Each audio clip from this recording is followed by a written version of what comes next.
Hi friends, 12th business mathsல chapter 2ல exercise number 2.1ல நம்ம use பண்ற formulas தான் இங்க type 1 உள்ள formulas இங்க ரைட் பண்ணிருக்கேன். First formula integral of x power n dx equal to x power n plus 1 divided by n plus 1 plus c. n not equal to minus 1 இருக்கும். ஏன்னா nக்கு பதிலா minus 1 போட்டா 0 ஆயிரும்.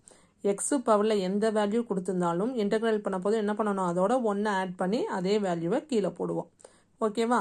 Next formula integral of ax plus b whole power n dx equal to a power x plus b n plus 1 divided by கீழே n plus 1 வரும், முன்னாடி a வரும். எப்படின்னா நம்ம ஒரு டேர்ம் எக்ஸோட ஒரு டேர்ம் வேல்யூ சேமா வந்துச்சு, அதுக்கு முன்னாடி வேல்யூ வந்துச்சுன்னா அது பைல ரைட் பண்ணிடணும்.